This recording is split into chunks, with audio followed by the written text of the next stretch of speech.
শীতের শুরুতে গ্রামের খেজুর গাছ কাটার দৃশ্য এক বিশেষ আকর্ষণ নিয়ে আসে।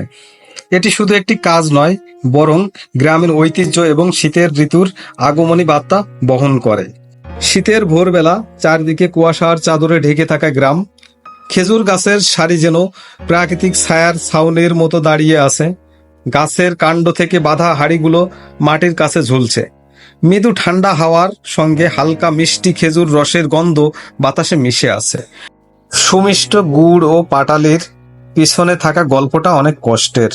একজন গাছি সারাদিন পরিশ্রম করে এইগুলো উৎপাদন করে থাকে। প্রথমে গাছ ঝাড়া থেকে শুরু করে রস জ্বালানো পর্যন্ত তাদের অনেক ধরনের কাজ করতে হয়। গাছি প্রথমে গাছগুলোকে পরিষ্কার করে সেগুলো থেকে রস সংগ্রহ করে। গাছের গৃহিণী সারাদিন এই কাজে গাছিকে সহায়তা করে। গাছের দড়ি, দা এগুলো এগিয়ে দেওয়া থেকে শুরু করে রস জ্বালানোর জন্য খড়ি সংগ্রহ, প্রতিটি কাজই করে থাকেন গাছের গৃহিণী।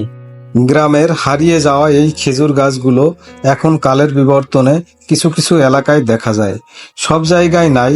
তাই এখন এই খেজুর গুড়ের অনেক দাম। তবে গাছিদের রয়েছে আক্ষেপ। গাছিরা অনেক কষ্ট করে এই রস সংগ্রহ করে গুড় তৈরি করেন। কিছু কিছু অসাধু লোক আছে যারা চিনি থেকে এই গুড় তৈরি করে বাজারজাত করে থাকেন। অতি প্রাচীন কাল থেকেই মানুষ এই পেশার সাথে জড়িত।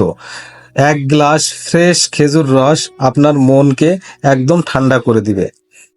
এটা এক ধরনের প্রাকৃতিক শরবতও বলা চলে। দূর দূরান্ত থেকে লোকজন খেজুর রস খাওয়ার জন্য এখানে জড়ো হয়। গাছ কাটার জন্য প্রথমে দরকার হয় একটি ধারালো দা বা বটি এবং গাছে বেয়ে ওঠার জন্য একটি মোটা দড়ি। প্রথমেই গাছের পুরাতন ডালগুলো ছেঁটে দেওয়া হয়। গাছ কাটার মানুষটাকে বলা হয় গাছি। দক্ষতার সঙ্গে দড়ি বা হাতে ধরে গাছে বেয়ে উপরে ওঠেন। খেজুর গাছ সাধারণত লম্বা ও সরু হয়, তাই এতে ওঠা বেশ সাহসিকতার ব্যাপার। গাছের উপরের দিকে একটা নির্দিষ্ট অংশে চামড়া তুলে খেজুর রস বের করা হয়। অংশ থেকে রস বের হওয়ার জন্য একটি বিশেষ বাঁশের পাইপ বা মাটির হাঁড়ি বাঁধা হয়। এরপর গাছি প্রতিদিন গাছ পরিদর্শন করেন এবং রস সংগ্রহ করেন। গাছ কাটার সময় খুবই সতর্ক থাকতে হয়, কারণ সামান্য অসাবধানতার জন্য বড় ধরনের দুর্ঘটনা হতে পারে। এছাড়া সাপ বা অন্য কোনো পোকামাকড়ের উপস্থিতিও বিপজ্জনক হতে পারে।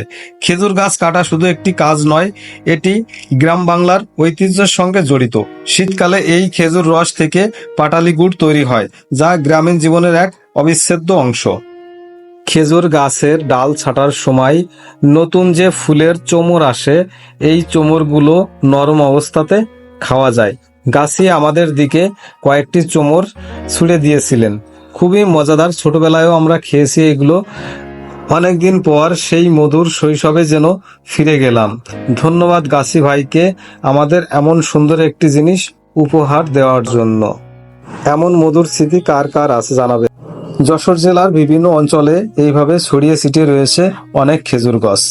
অন্যান্য জেলা থেকে যশোর জেলাতে প্রচুর পরিমাণে খেজুর গাছ দেখা যায়।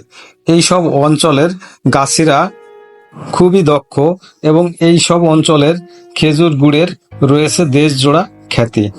একজন গাছি 100 থেকে 200 পর্যন্ত গাছ কাটেন এবং তাদের যে গুড় তৈরি হয় তা তাদের বাজারে পর্যন্ত নেওয়া লাগে না, কারণ এই গুড়গুলো রয়েছে সারা দেশ জুড়ে খ্যাতি।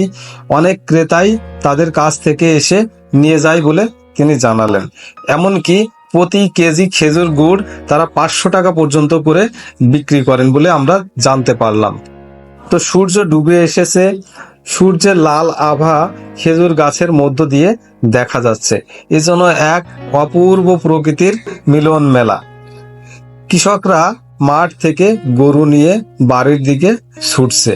আমাদেরও সময় হলো আজকে পর্ব শেষ করার। তো আমরাও প্রস্তুতি নিচ্ছি বাড়ি ফেরার। তো আপনাদেরকে আমন্ত্রণ রইল পরের পর্বগুলো দেখার। আপনাদেরকে সবিস্তারে গুড় প্রস্তুত করা পর্যন্ত আমরা দেখাবো। তো আমাদের সাথে যারা এতক্ষণ ছিলেন সবাইকে ধন্যবাদ।